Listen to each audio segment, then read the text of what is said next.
Welcome to the Infinite Women podcast. I'm your host, Allison Tyra, and today I'm joined by Patricia Owens, Professor of International Relations at the University of Oxford and author of the new book, Erased, A History of International Thought Without Men. So let's break down that subtitle because I, like a lot of people, I suspect, don't really know what international thought means in this context.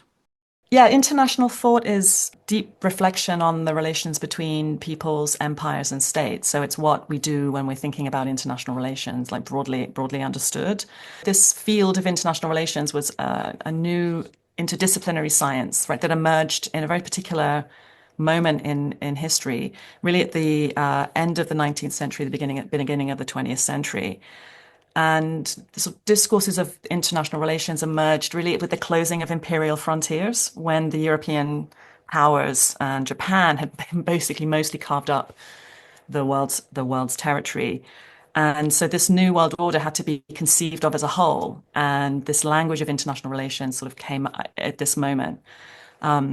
So what's significant for the story in this book is that this moment also coincided with the emergence of the international suffrage movement and the entry of women into higher education. So there's this sort of tripartite confluence here of a kind of new world order, women entering the political scene in an organized, forceful way around the world, and women entering higher education. And so because this field of international relations, it was a new field, it didn't have any home in any one established department of, say, history or law or philosophy.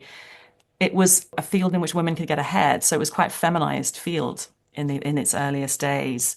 So the book is primarily a study of the history of this field in the British context in the early to long mid 20th century, and then a recovery history of a cohort of women who were drawn to thinking about international relations. And so it's also necessarily then a kind of critical history of a scholarly field, including how women were written out of later histories of international thought. And I will say, this is a topic that comes up over and over again across all different industries, whether it's film, whether it's computer science, is women were there in the beginning and they got pushed out and erased. So I just want to be very clear, that is a common theme, regardless of what we're talking about. So international relations has most in common with a field like sociology. In an academic field, in a university setting, there were in the history of philosophy and law, there were very few women in those. And so what's in the university setting, what's different about this story is that women were there from the start. A bit like sociology, it again highly feminized field, and then it was seen both of those cases in the 1950s. Women were pushed out. So I agree with you broadly. That is always the case. Women are there in some locations and institutions. They're not as present as they are in others, but in international relations, they really were there. I've noticed that a lot of anti-feminists like to claim that feminists want to like subjugate men because when you have privilege, equality is seen as oppression. And so I'd like to address the history of international thought without men part and what you mean by that. Yeah, so I guess it's an adaptation of the important Katie Hessel history of art without men, because existing historiography has been the history of international thought without women, right? So it's a sort of correction to that, but also it's not just the adding women in, it involves the rewriting of the entire history of the field. So, the academic field of IR still largely presents itself as a conversation between elite white men. So a history of international thought without women. So there's a sort of patrilineal story of fathers of international thought, master debating, the seminal thinkers, this sort of very kind of gendered and sexualized language. And it's as if these ideas appear from nowhere. They emerge only in conversation with other men. There's a kind of very sort of patriarchal story here. But in fact, if you actually look at the history, international thinking, certainly in the British context, was much more matrilineal and marital and domestic than patrilineal, right? It was carried on between siblings, husbands and wives, the sort of intimate relationships between thinkers was key to the development of the field, love between lovers and intimate partners, including between women. So part of the story, the book is also about recovering some of the intimate relationships between women that were the important context for intellectual work, especially because a lot of the women remained unmarried. They were can be read as queer. I didn't come across anybody who identified as non-binary or trans, but of course that is also important to note that my history does not assume any kind of biological essentialist category. Women is in this context is an historical constructed category.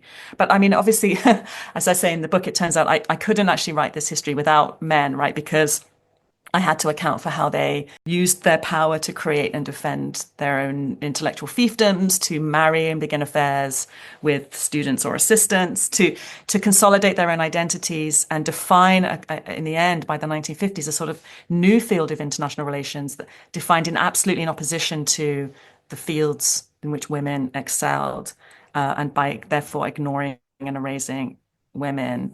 So, there's stories about intellectual thefts of women's ideas for books. There's cases of PhD supervisors who decline to pass the PhD of their woman supervisee and then threatens to throw her down a flight of stairs. There's abusive husbands. I've got male professors bullying junior women out of their first academic job for having too many children. Not just to be clear, not all the men in the story were mediocrities and bullies, although many of them were. Some were good mentors and also tried to support their intellectual partners, their wives. So it seems that there's a case of, in contrast to the usual gendered plagiarism, Alfred Zimmern, who was a significant husband in the story of Lucy Barbier Zimmern, he appears to have at least co-written, potentially entirely written, a book that appeared solely in her name, Lucy Zimmern. So, there's, it's an interesting story, but it's certainly not entirely without men, I have to say. I will say I had a similar issue when I was writing uncredited, in that not all the guys are bad guys. Certainly, I would say more than 90%, but I also tried to shout out the good guys when I could, because you do want to. It's just that people in power are more likely to be the ones abusing that power, and traditionally men have been the ones in power. Yep. Yeah, absolutely. And speaking of power, you mentioned white men, and this is one of the factors that you look at in the book, is not just about gender, but also race. And like you were saying earlier, that, sort of the impetus for the field was the fact that, I mean, it sounds like colonialism was sort of the driving factor there, with predominantly European powers, but also Japan, basically trying to carve up the world and claim everything. Absolutely. I don't argue that gender is even the most important thing about this cohort as thinkers. They are a cohort of women, but in terms of their thinking, the book covers the period of the greatest expansion and contraction of the British Empire. And so their international thought and its reception is deeply shaped by questions of empire and racial hierarchy. And these are not all a cohort of white women, to be sure, and they're not all British women, right? So it's a cohort who have spent a considerable portion of their intellectual lives in Britain. But that includes Mirza Tate, African American, Claudia Jones, who was born in British colonial Trinidad, emigrated to the US and then was deported to Britain. Australian settler colonials like Florence Melian Stoole, who then comes to Britain. Um, so, racial thinking, racialized thinking, and racial positionality is really, really important. But also the men were shaped by their racial positionality. So one of the men who's discussed most in the book is Charles Manning, who was really perhaps the most influential figure in the history of British IR in the mid 20th century, and the most significant really in carving out a sort of new separate IR distinct from history and political science through the 50s, 60s and period. And he was the Montagu Burton Professor of IR at the London School of Economics for 30 years. He was a South African Rhodes Scholar to Oxford, and he was a lifelong supporter of racial apartheid. So we can't really think of him separate from this white supremacist vision. And he devoted himself to establishing a sort of separate IR discipline, which he defined explicitly in opposition to the forms of international thinking which women excelled in. So, questions of race and empire and history and colonial administration. So, I don't think it's a coincidence that he refused to hire a single woman to the biggest department in Britain of international relations. He didn't hire a single woman to a permanent post during his 32-year reign, but he married one of his own undergraduate students. And he published very little, but what he did publish was a so-called sociological theory of the International Society of White States, erasing imperial hierarchy. So he sort of contributed to this re-envisioning of international relations as between sovereign states, white states, in an imperial of continued imperialism, but also decolonization, his sort of white South African anxiety about what in the world would become in a period of decolonization shaped his theorizing of international relations and developed his attempt to theorize international relations. So we can't really think about this history, of course, without thinking about race and empire. So you've mentioned a couple names, but would you like to tell us about some of the women that you feature in the book? There's like a cohort of about 12 that I go into in some detail. I won't be able to speak about all of them, but I suppose I'll say something about some of the firsts. I want to re-emphasize again the way that this field was so, women are indispensable to understanding the history and development of this field, and then go into a little bit more detail on some of them. But so just in terms, again, emphasizing this idea, this was a feminized field where women could get ahead. So, it's not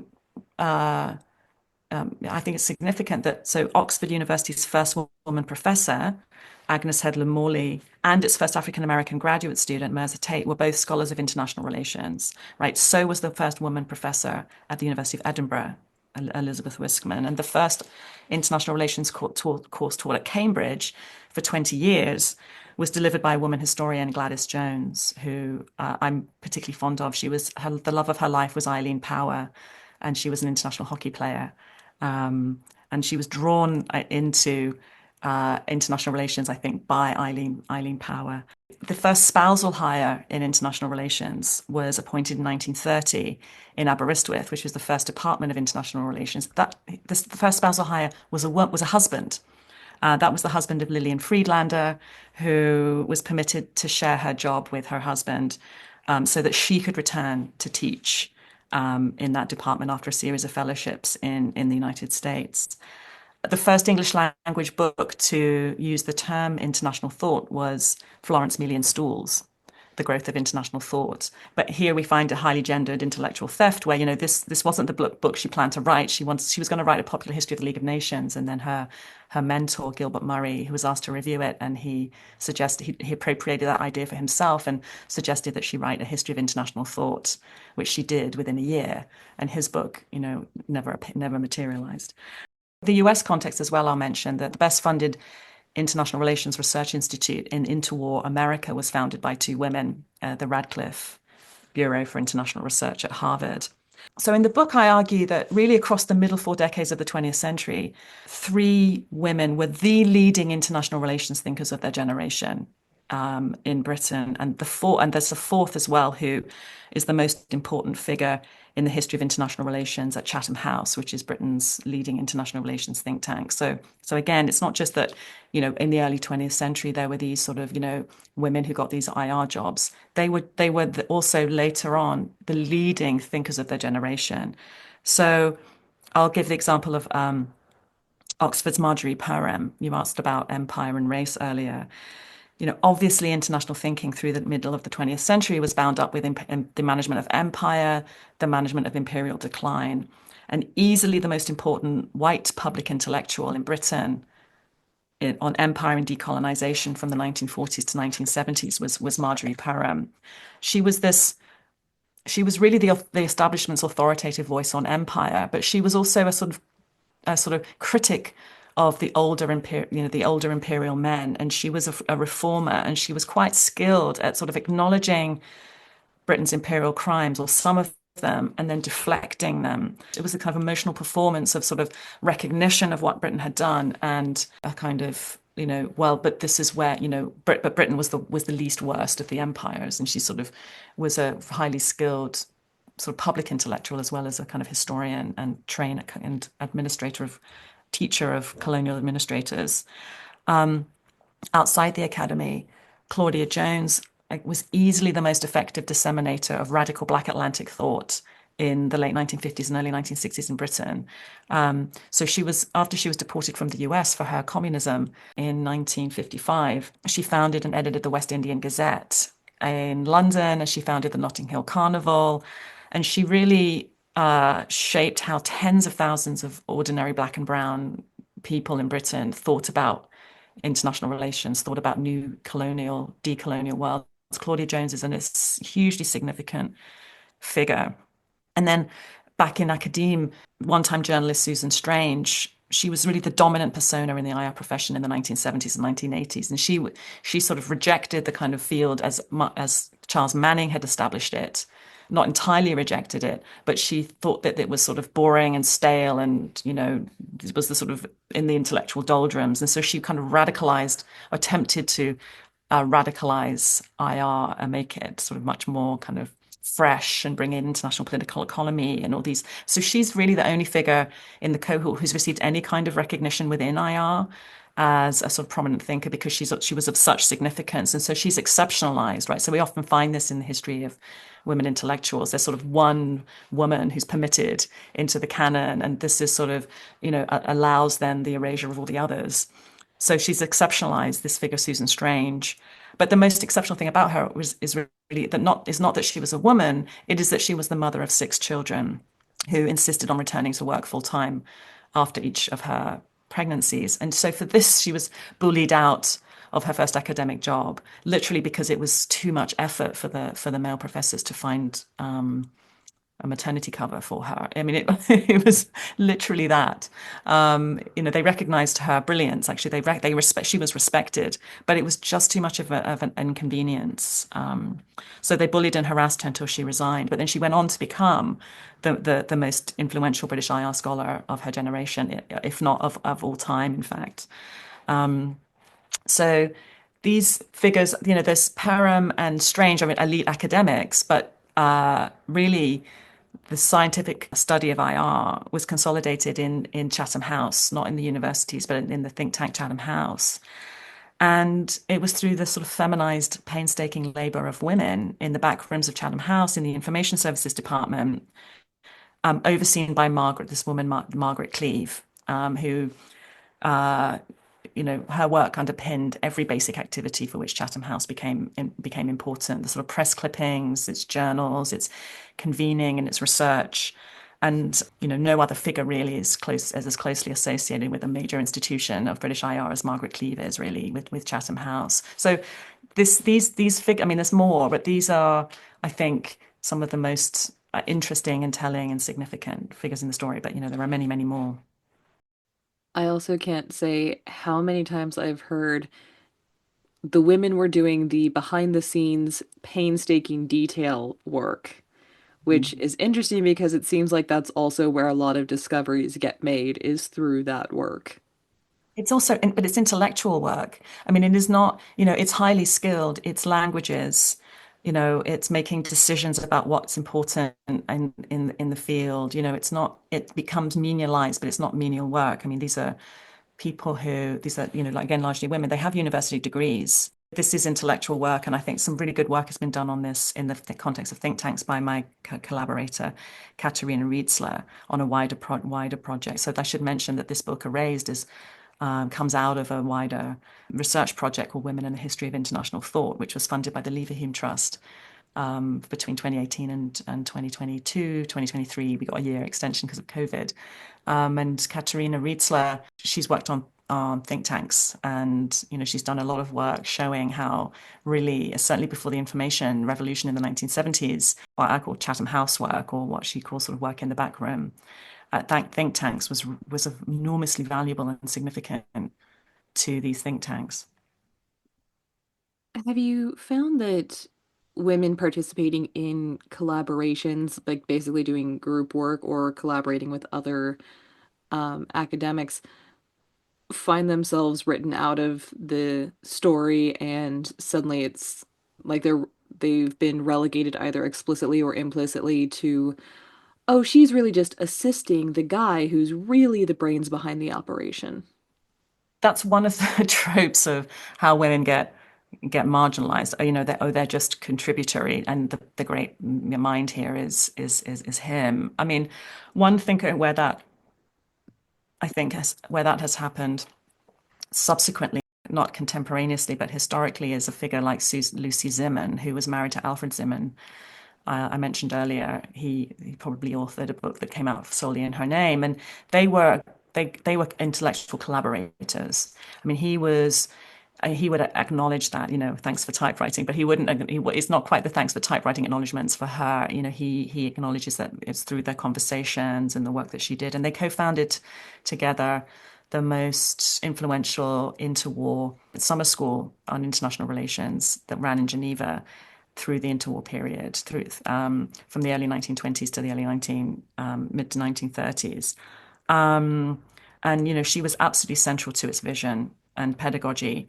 And later historians sort of wrote that contribution out.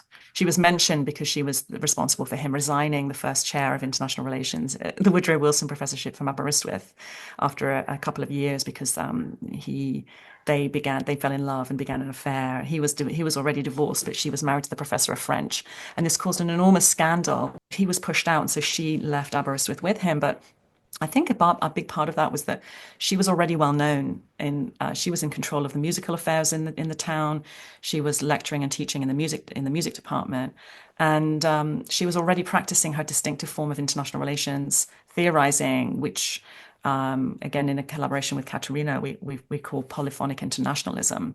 So she's using her marriage to Alfred to pursue her intellectual agendas. And she was really, incredibly unpopular in her day, because people didn't really know how to react to this sort of very quite arrogant French woman. People would sort of thought that Alfred had been sort of, she had sort of gotten him, and then his career would suffer as a result. I mean, I think his career was enhanced as a result of his marriage to Lucy. But she's again written out.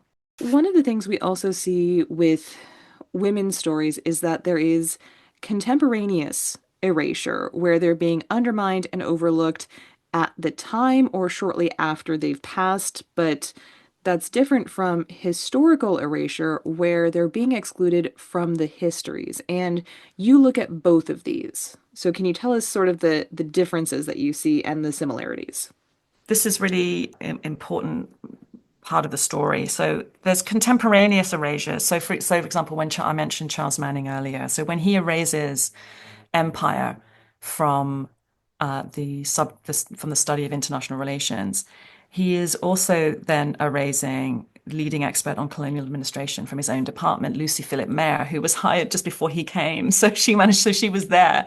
They were colleagues for many, many years, and she taught a very large proportion of international relations students. But when Charles Manning then, in a few years after that, starts beginning writing the history of IR and the history of IR at the LSE, colonial administration is just erased. Um, so therefore, so is Lucy Philip Mayer. So that's a sort of double erasure, one gendered and one of subject matter. Another contemporaneous erasure, similar to what we were just discussing again before, was Margaret Cleave. So I've talked about her significance in the history of Chatham House. When she retired in 1955, she was really hailed as the second most influential person beyond after the founder of Chatham House, like Lionel Curtis. And, she actually did more work at Chatham House than him. But anyway, so he's lionized as the male founder, but she's the sort of founding mother, or she's presented rather. I'm not reading her that way. She's read as the sort of founding mother of Chatham House. So she's celebrated for her devotion to the cause. She was this spinster whose life revolved around serving the institution of Chatham House. So when she then dies in 1967, Lois Simpson, another sort of backroom worker, she was the former head of the press library at Chatham House, who knew, Margaret Cleave's role at the institution. She suggested an annual research prize to honor her. This would be a way of sort of recognizing, Cleve's unique role at Chatham House. And this was really just too much again for the men. The director of research, the director of the institution, they had this sort of correspondence about what to do about this suggestion. And it was just literally, it was too much of a pain to administer and to judge and administer this prize. And then so what they did then was begin to denigrate Cleve's contribution. So suddenly it's like, oh, well, she was careful but not brilliant. She was, and only the older members and the women, the administrators behind the scene would know Cleve today. So we can't. Why should we name something in her honor? And they just these are very highly gendered reasons for why they basically just couldn't be bothered to honor Cleve in this way. But then, of course, by 2022, when institutions get credit for, equality, diversity, and inclusion sort of work, then Margaret Cleve now has an annual lecture inaugurated in 2022. And so there's a lecture in her name now at Chatham House. But in the book, I tell the story of sort of like why it took so long and how that happened. But this happens in the sort of lifetimes of these figures. But later generations of intellectual and disciplinary so-called historians, who you would think then would do the kind of more painstaking work of recovering and telling a proper history of their fields, obviously they don't succeed in doing it. With Kim Hutchings, another collaborator on the Leverhulme project, we did a survey of canonical thinkers in IR, and we found that, unsurprisingly, that women and people of color are erased because of gendered and racialized assumptions about what is canonical work of significance and what is influential. And so often this works through sort of unstated gendered and racialized norms. Very rarely do you find explicit statements in these later histories that say, well, they're just women, the women were not significant or important or influential. They're just sort of marginalized. Sometimes there's this sort of repetition of this idea, well, it was a male-dominated world back then. And so, of course, we shouldn't expect to find women. I mean, not that they have been looking and doing proper archival work. So these norms generally identify the character of women's work as derivative. So then Lucy Zimmern's work is derivative of Alfred's. There's a sort of feminization of particular modes and genres of thought. So if women are writing sort of more popular histories, then this is not, considered to be really significant and influential. And the field itself is defined from the standpoint of elite white men. So Claudia Jones is sort of writing about international relations, as a kind of early intersectional approach, thinking about global, gendered, racial, colonial hierarchies as central to understanding how world systems work. Is just not the subject matter of IR. IR is the relationships between states, narrowly defined. So this is sort of some of the ways in which women are they're raised in contemporaneously, but also later historically. I find that a lot of people like to pretend, particularly, I should say, privileged people, people who don't have to deal with these forms of discrimination, like to pretend that, like, oh, but that was all in the past. We've moved on past all that now, and everything's fine now. And obviously, that's basically never true. Like, sometimes the associated behaviors change, but like you were saying, there's still these mental blocks. And I find it particularly interesting in academic fields where it's like you're meant to be logical. And yet, this particular bias, or I guess any bias, inherently makes people illogical. And so it just always feels particularly ironic in contexts like this. But what are the patterns that you see continuing even today? I mean, there are, still kind of patterns of hierarchies and erasures and exclusions. I mean, and some of these are long-standing and well known, right? So, but I think we're also facing new and unprecedented challenges really just in the last, years and even months.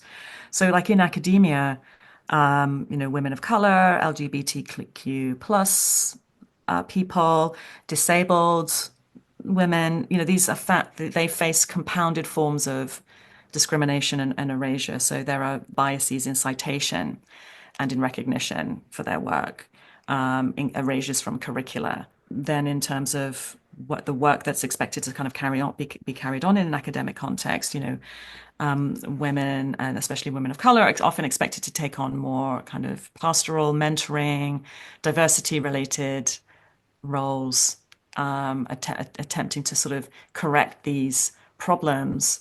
Again, there's this, proliferation of EDI initiatives in universities, and again, some scholars have been rightly critical of those because they've been co-opted and they're not actually really changing structures, but nonetheless, they're still being attacked. But women and people of color are often, expected to take on this sort of extra work. Obviously, there's sexual harassment and gendered forms of discrimination that is a major issue in academia. It's still a hierarchical system. And so we're going to find this. Women who have children face career setbacks.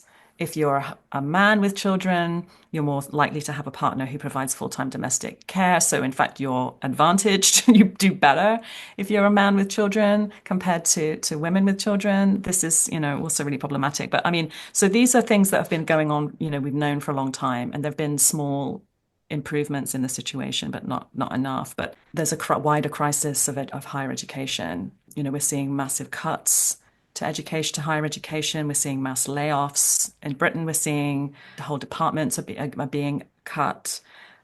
Soon, I suspect we'll see entire universities closing down. And I think we should expect to find these cuts are highly gendered and racialized. So there's a financial crisis within universities. But I think that there's, but now, of course, it's been happening for some time in places like Hungary and Russia, but now in the US, well, I think we're seeing things that we haven't seen since the McCarthy era, right? And so attacks on higher education, right, including attacks on DEI programs, again, to overturn small gains that have been made by women and people of color in recent decades, right? Threats to withhold millions of dollars in funding from universities, arrests and deportations of students for participating in lawful demonstrations, And professors. and professors. So the sort of what it's all written down, it's all there in Project 2025. The erasure of words and phrases from government websites like diversity, women, gender, black, LGBTQ, non-binary, racism, even the word history is now being taught. Pronouns have to be, government employees now have been told they cannot use pronoun, they cannot say what they cannot announce their pronouns or convey their pronouns in signatures and emails by federal employees, the deletion of photographs and websites around showing that, that highlight diversity, including at the Pentagon. I mean, these are of a sort of different order of threats and dangers and erasures, and they are all obviously connected. Now, obviously, this is what I believe is referred to as a wicked problem, meaning something that is ingrained and complicated and cannot be easily addressed. But what would you like to see, apart from just don't do the obviously awful stuff in the first place, please, and thank you, but what are efforts that you are seeing or would like to see implemented to mitigate these issues for women of the past, the present, and the future in your field? So we now have these histories that are being written, right? And they're histories of wider histories of international thought that are recovery histories, not just of women, but of thinkers around the world, of African American thinkers, of anti-colonial thinking. There's a sort of, in the last decade or two, there's been a real proliferation of scholarship doing recovery history, reconstruction history, and this is thriving. I think that now, people can't teach the history of the field now without incorporating these. Now, whether there'll be another subsequent erasure of this kind of work, we will see. But there has been some progress being made. I mean, I suspect the danger now is that this will be just considered to be considered marginal rather than central to the field, and that the more kind of narrowly positivist political scientists will just say this is just not what we teach in political science or in IR. In terms of the wider context that I was talking about as well, I mean, I think there's obviously some progress that has been made, especially for a few white women. But I think systematic barriers remain deeply ingrained. So I think that, it's going to involve a lot more organizing, more resistance, more ongoing accountability, structural reforms to university, a cultural shift.